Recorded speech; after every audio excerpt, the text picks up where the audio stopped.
Finally CBSE की तरफ से एक वो बहुत बड़ी अपडेट आ गई है जिसका हमें बहुत बेसब्री से इंतजार था। और वो अपडेट क्या है कि सीबीएसई ने अपने सैंपल पेपर जारी कर दिए हैं। सीबीएसई ने सैंपल पेपर 10th और 12th के बोर्ड एग्जाम के बच्चों के लिए, जो कि अभी 2026 में बोर्ड का पेपर देंगे, उनके लिए अपना सैंपल पेपर जारी कर दिया है। वो सैंपल पेपर के बारे में हो सकता है कि आपको पहले ही पता लग गया हो कि सीबीएसई की वेबसाइट पे सैंपल पेपर आ गए हैं, बट उसकी जो डिटेल्स हैं, सैंपल पेपर में क्या चेंजेस हुए हैं अब की बार, वो भी हमारे लिए जानना बहुत जरूरी है। तो चलिए शुरू करते हैं हम आज की वीडियो को अपने चैनल कोडेड क्यूरियोसिटी के साथ। मैं आंचल आपका स्वागत करती हूँ।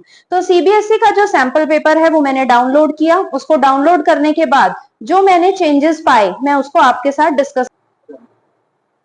तो वीडियो को एंड तक जरूर देखिएगा क्योंकि मैं यहाँ पे आपको बताऊंगी कि कैसे एक चैप्टर की क्या वेटेज सीबीएसई ने अब की बार हमें दी है।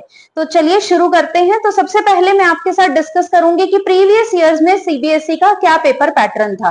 प्रीवियस ईयर्स में सीबीएसई ने 5 सेक्शन में साइंस के पेपर को डिवाइड किया हुआ था। वो थे section A, B, C, D and E. हर सेक्शन में एक टाइप के क्वेश्चंस थे, जैसे कि सेक्शन ए में एमसीक्यूज टाइप क्वेश्चंस थे, सेक्शन बी में 2 मार्कर क्वेश्चन थे, सेक्शन सी में 3 मार्क्स के क्वेश्चन थे, सेक्शन डी में 4 मार्क्स के, and section E comprises of long answer type question जो कि 5 नंबर के होते थे। तो सेक्शन ए में पहले 20 क्वेश्चन आते थे, 20 में से 16 हमारे एमसीक्यूज होते थे और 4 हमारे असर्शन और रीजन टाइप क्वेश्चन। उसके बाद सेक्शन बी में 2 मार्क्स के 6 क्वेश्चन आते थे, सेक्शन सी में 3 मार्क्स के 7 क्वेश्चंस आते थे जिनकी वेटेज क्या थी 21 मार्क्स। ऐसे ही 4 मार्क्स में आपकी केस स्टडी या सोर्स बेस्ड क्वेश्चन आते थे, जो तीनों सेक्शन यानी कि फिजिक्स, केमिस्ट्री, बायो तीनों में से एक एक केस स्टडी हुआ करती थी और उसकी वेटेज कितनी थी 12 marks. Then a long answer type question, वो भी एक क्वेश्चन फिजिक्स, एक केमिस्ट्री और एक बायो का, और उसकी जो वेटेज थी वो 15 मार्क्स की थी। ये जो पेपर पैटर्न था जो सीबीएसई लास्ट ईयर तक जो फॉलो कर रहा था, इस पेपर पैटर्न में क्या था कि एक ही टाइप के क्वेश्चन आपको एक सेक्शन में मिलते थे। यानी कि अगर आप एमसीक्यूज कर रहे हैं तो आपको एमसीक्यू सारे आप सेक्शन ए में करेंगे। आप जब केस बेस्ड क्वेश्चन कर रहे हैं तो वो केस बेस्ड क्वेश्चन आपका सेक्शन डी को बिलोंग करता था। इससे क्या होता था कि आपके तीनों पार्ट्स यानी कि फिजिक्स, केमिस्ट्री, बायो के सारे जो क्वेश्चंस उस पर्टिकुलर सेक्शन को बिलोंग करते हैं वो एक ही सेक्शन में थे। बट जो मुझे लगता था, जो मेरी ऑब्जर्वेशन थी, कई बार बच्चे इस चक्कर में कंफ्यूज हो जाते थे कि यहाँ पे जो आंसर आएगा वो केमिस्ट्री की सेंस में लिखना है या बायो की सेंस में लिखना है। तो उस कंफ्यूजन को दूर करते हुए सीबीएसई ने अपना पेपर पैटर्न को चेंज कर दिया। तो चलिए अब जो आपका नया पेपर पैटर्न है साइंस का, मैं वो आज आपके साथ डिस्कस करने जा रही हूँ। तो उसमें सीबीएसई ने इंस्टेड ऑफ 5 सेक्शन, 5 सेक्शन की बजाय अब सीबीएसई ने कितने सेक्शन कर दिए, 3 सेक्शन कर दिए। सेक्शन ए जो कि बायोलॉजी का होगा, सेक्शन बी जो कि केमिस्ट्री को बिलोंग करेगा और सेक्शन सी जो कि फिजिक्स को बिलोंग करेगा। अब सेक्शन ए कितने मार्क्स का होगा, 30 मार्क्स, यानी कि बायोलॉजी आपकी कितने नंबर की आने वाली है, 30 नंबर की, और जो फिजिक्स है वो कितने की आएगी, 25 की, और केमिस्ट्री भी 25 की। ऐसा नहीं है कि सीबीएसई ने पहले पैटर्न में बायोलॉजी के मार्क्स कुछ और थे। बायोलॉजी पहले भी 30 ही नंबर की थी, फिजिक्स 25 की और केमिस्ट्री 25 की, बट पहले वो ऐसे बिखरी हुई थी कि हमें रेंडमाइज करना उसको बहुत मुश्किल हो जाता था कि वो कितने नंबर की है। बट अब सीबीएसई ने एक पर्टिकुलर सेक्शन डिवोट कर दिया एक पर्टिकुलर सब्जेक्ट को, यानी कि पूरा का पूरा बायोलॉजी का जो पेपर होगा वो सारा आपको सेक्शन ए में मिलेगा। अब सेक्शन ए में 30 मार्क्स के जो क्वेश्चन है, 30 मार्क्स का जो हमारा बायोलॉजी का पेपर है वो कैसे डिवाइडेड होगा, तो चलिए उसे समझते हैं। सबसे पहले यहाँ पे भी एमसीक्यूज भी होंगे, असर्शन रीजन भी होगी, very short answer type, then case based and then long answer type. अब देखिए बायोलॉजी में जो आपके नंबर ऑफ क्वेश्चन है, एमसीक्यूज कितने आएंगे, 7 एमसीक्यूज आएंगे जिसकी वेटेज कितनी होगी 7, असर्शन रीजन 2 आएंगे। बायोलॉजी में 2 असर्शन रीजन बिलोंग करेंगे और जिनकी वेटेज कितनी होगी 2 marks. Then very short answer type question होंगे, कितने आएंगे 3, वेरी शॉर्ट यानी कि 2 मार्क्स के जो क्वेश्चन होंगे वो 3 क्वेश्चन आएंगे और वेटेज कितनी होगी 6 marks. Then short answer type question 2 और केस बेस्ड और लॉन्ग क्वेश्चन वो 1-1 ही रहेंगे, जैसे कि हमने पहले प्रीवियस ईयर्स में देखा है कि बायोलॉजी का एक ही क्वेश्चन केस बेस्ड में और एक ही लॉन्ग क्वेश्चन आया करता था। तो टोटल जो अगर हम इनको सम करें तो कितना आएगा 30 मार्क्स। उसके बाद अगर हम चले नेक्स्ट सेक्शन की तरफ, सेक्शन बी की तरफ, केमिस्ट्री में एमसीक्यूज को अगर मैं देखूं तो केमिस्ट्री में भी जो एमसीक्यूज हैं वो 7 ही हैं, यानी कि एमसीक्यूज का जो पार्ट है वो 7 ही रहने वाला है। बट असर्शन और रीजन जो कि पहले बायो में 2 थी, तो इसमें केमिस्ट्री में सिर्फ एक असर्शन रीजन होगी जो कि केमिस्ट्री सेक्शन को बिलोंग करेगी। उसके बाद आते हैं very short answer type question, यानी कि 2 मार्क्स के एक ही क्वेश्चन आएगा और short answer type question 2। Bio में वेरी शॉर्ट आंसर टाइप 3 आएंगे और आपकी केमिस्ट्री में 1 आएगा। केस बेस्ड और लॉन्ग आंसर का सेम है, टोटल करेंगे तो हमारा कितने बनेंगे, 25 मार्क्स का।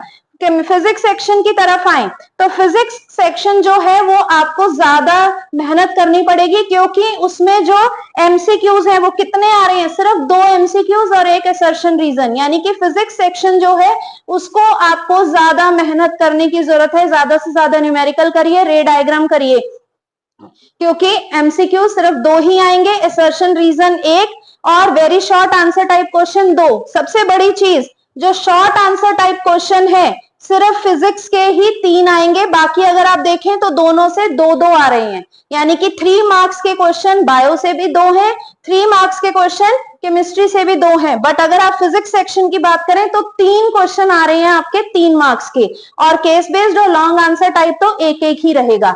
बट अगर आप चाहते हैं कि मैं आपको ये पूरा पेपर आपके साथ डिस्कस करूं, मैं पूरे आपको की पॉइंट्स के साथ आपके साथ ये पूरा पेपर डिस्कस करूं, तो आप मुझे कमेंट बॉक्स में लिखिएगा कि मैम प्लीज ये क्वेश्चन पेपर को डिस्कस करवा दीजिए, ताकि आपकी और ज्यादा प्रैक्टिस हो सके। ये तो मैंने जो सीबीएसई का सैंपल पेपर था उसके बेसिस पे आपको ये बताया कि कितने नंबर की क्या वेटेज रहेगी। अब मैं अपनी ऑब्जर्वेशन के हिसाब से बताऊं तो इसमें जो सर्किट बेस्ड क्वेश्चन है, इलेक्ट्रिसिटी चैप्टर के जो सर्किट बेस्ड क्वेश्चन आते हैं वो मॉडरेट लगे मुझे, यानी कि वो इजी नहीं है, वो डिफिकल्ट भी नहीं है, यानी कि उसमें आपको प्रैक्टिस करनी पड़ेगी। आप जितनी ज्यादा और बुक्स की हेल्प लेंगे, जितनी ज्यादा एनसीईआरटी के अलावा और बुक से आप प्रैक्टिस करेंगे, उतनी ज्यादा आपकी प्रैक्टिस मजबूत होगी। इसके साथ साथ मुझे रेजिस्टिविटी बेस्ड क्वेश्चन भी मिले।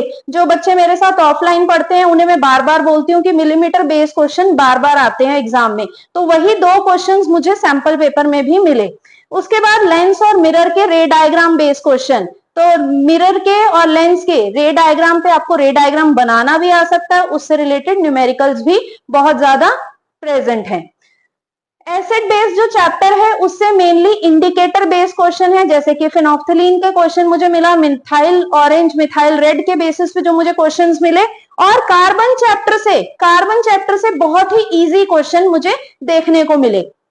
साथ ही बायोलॉजी और केमिस्ट्री सेक्शन से हॉट क्वेश्चन है, डायग्राम बेस्ड क्वेश्चन है बायोलॉजी के, यानी कि आपको डायग्राम को लर्न करने की ज्यादा जरूरत नहीं है, ज्यादा आपको डायग्राम से रिलेटेड क्वेश्चन को अटेम्प्ट करना सीखना है कि उन्हें हम कैसे सीखें। अगर आप चाहते हैं कि मैं आपको डायग्राम बेस्ड क्वेश्चन अटेम्प्ट करना सिखाऊं तो आप मुझे कमेंट सेक्शन में जरूर लिखिएगा कि मैम हमें भी डायग्राम बेस्ड क्वेश्चन कैसे टाइप के क्वेश्चन आते हैं और उन्हें कैसे करने हैं, तो मैं आपको हेल्प करूंगी। तो उसके बाद कंट्रोल एंड कोऑर्डिनेशन से एक डायग्राम आया हुआ है पूरे पेपर में, वो भी साइनेप्स का, यानी कि आपको वो ड्रॉ करनी है कि कैसे नर्व इंपल्स ट्रांसमिट होती है from one neuron to another neuron. तो वेरी सिंपल डायग्राम है, इसमें कोई ज्यादा डिटेल में नहीं है। तो आगे चलिए मैं आपको बताती हूँ कि कैसे सीबीएसई ने अब की बार वेटेज दी है हर एक चैप्टर को। तो देखिए, पहला chapter chemical reaction and equation, उसमें से 3 एमसीक्यूज आएंगे, एक 3 मार्क्स का क्वेश्चन आएगा, तो जो टोटल वेटेज है इस चैप्टर की वो कितनी है, 6 मार्क्स। उसके बाद एसिड बेसिस एंड सॉल्ट, उसमें से भी 3 MCQs as per the CBSE sample paper, ये मैं आपको वेटेज दिखा रही हूँ। तो as per the CBSE sample paper उसमें से 3 एमसीक्यूज जो थे वो एसिड बेसिस एंड सॉल्ट के हैं, एक 4 मार्क्स की जो केस बेस्ड स्टडी है या मैं कहूँ सोर्स बेस्ड क्वेश्चन है वो भी इसी चैप्टर से है। जो टोटल वेटेज इस चैप्टर की बन गई है वो कितनी है, 7 marks. Then moving to the third chapter metals and non metals, metal and non metal में से एक 1 मार्क्स में, एक 2 मार्क्स में और एक 3 मार्क्स में क्वेश्चन आया हुआ है। तो टोटल वेटेज जो बन गई है वो कितनी बन गई है, 6 मार्क्स। उसके बाद जो लास्ट चैप्टर है हमारा केमिस्ट्री का, carbon and its compound, carbon and its compound में से जैसे मैंने आपको पहले बताया, जो मुझे क्वेश्चन अब की बार जो ऑब्जर्व किए मैंने वो कैसे थे, बड़े ही इजी टाइप के क्वेश्चन थे, और इजी में भी एक असर्शन रीजन है जो कि बड़ी बेसिक रीजनिंग है, और उसके बाद एक 5 मार्क्स का क्वेश्चन है जिसमें भी आगे फर्दर सब पार्ट्स थे। तो टोटल वेटेज इज 6 मार्क्स। तो इस डाटा के बेसिस पे अगर मैं कहूं तो एसिड, बेसिस एंड सॉल्ट्स की जो वेटेज है वो सबसे ज्यादा है इन केमिस्ट्री सेक्शन। उसके बाद आता है बायोलॉजी सेक्शन। बायोलॉजी हमारा चैप्टर नंबर 5 लाइफ प्रोसेस की अगर मैं बात करूं, एक 1 मार्क्स में, एक 2 मार्क्स में और एक 4 मार्क्स में। 4 मार्क्स में कैसा क्वेश्चन था? Diagram based question. Diagram based question में से आपको डायग्राम दिया हुआ, उसमें आपको बताना है कि लेबल द पार्ट विच, वो आपको ह्यूमन डाइजेस्टिव सिस्टम से वो डायग्राम है। तो अगर आप कहेंगे तो मैं आपको वीडियो के थ्रू वो पूरी आपको पेपर सॉल्व करवा दूंगी और उसमें आपको पूरा क्वेश्चन पेपर भी समझा दूंगी। तो एक 4 मार्क्स में क्वेश्चन है, एक 2 मार्क्स में और एक 1 मार्क्स में। तो टोटल वेटेज इज 9 मार्क्स। तो अगर मैक्सिमम वेटेज अगर मैं कहूं किसी चैप्टर की है तो वो है अपना life process. Control and coordination में से 2 एमसीक्यूज हैं, उसके बाद एक 3 मार्क्स का क्वेश्चन है। तो total weightage is 5 marks. How do organism reproduce, although chapter इतना बड़ा है बट अगर हम उसकी वेटेज की बात करें तो एक 1 मार्क में क्वेश्चन है और एक सीधा 5 मार्क्स का एक लॉन्ग आंसर टाइप क्वेश्चन। तो total weightage is 6 marks.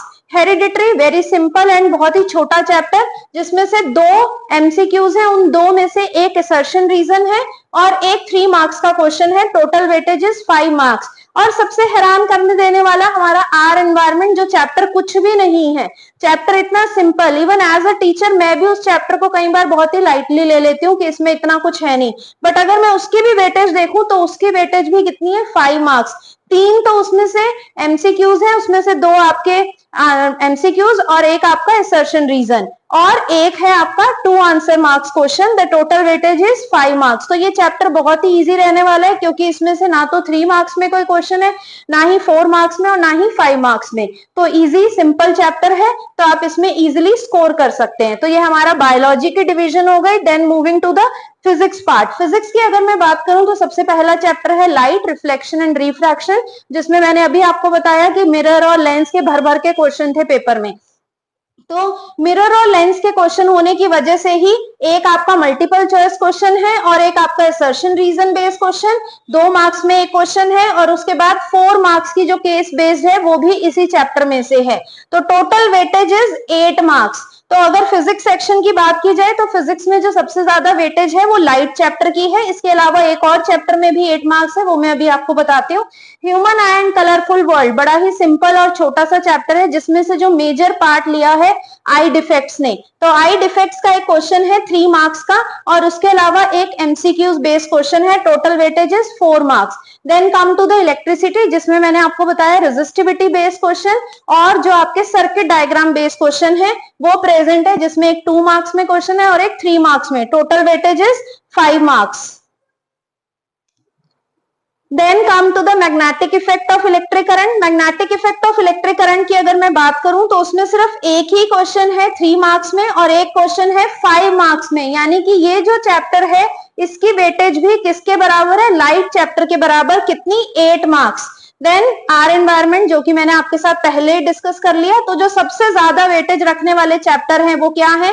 Life process, light, magnetic effect of electric current, acid, basis and salt. ये जो मैंने आपको वेटेज प्रोवाइड की है ये वेटेज है सीबीएसई के ऑफिशियल सैंपल पेपर के बेसिस पे। इसमें 1-2 मार्क्स ऊपर नीचे होने के चांसेस रहते हैं जो कि हमारे फाइनल एग्जाम में है। तो अगर मैं आपसे कहूं जो सीबीएसई ने अब की बार जो हमें सैंपल पेपर इश्यू किया है उसके मुझे कुछ एडवांटेजेस भी लगे तो डिसएडवांटेज भी। आपको वो सैंपल पेपर कैसा लगा आप कमेंट बॉक्स में जरूर बताइए। क्या उसमें आपको अच्छी बात लगी और क्या आपको उसमें डिसएडवांटेज लगी? तो जो मुझे पर्सनली जो फील हुआ वो क्या है कि अगर किसी बच्चे को बायोलॉजी सेक्शन बहुत अच्छे से आता है तो वो उसको एक ही बार में अटेम्प्ट कर सकता है, पूरे फोकस के साथ उसमें वो अच्छे से अच्छे मार्क्स ऑब्टेन कर सकता है। तो जिसका भी जो सेक्शन या जो सब्जेक्ट ज्यादा से प्रिपेयर्ड है तो वो उस पार्ट को पहले अटेम्प्ट कर सकता है, जिससे कि उसकी इंप्रूवमेंट भी बढ़ेगी और उसका नेक्स्ट सेक्शन करने में दिल भी लगेगा। इसके साथ साथ जो मुझे डिसएडवांटेज लगी, डिसएडवांटेज क्या है कि जैसे एक बच्चे ने पहले बायोलॉजी सेक्शन के पहले एमसीक्यूज किए, फिर वेरी शॉर्ट आंसर, फिर शॉर्ट,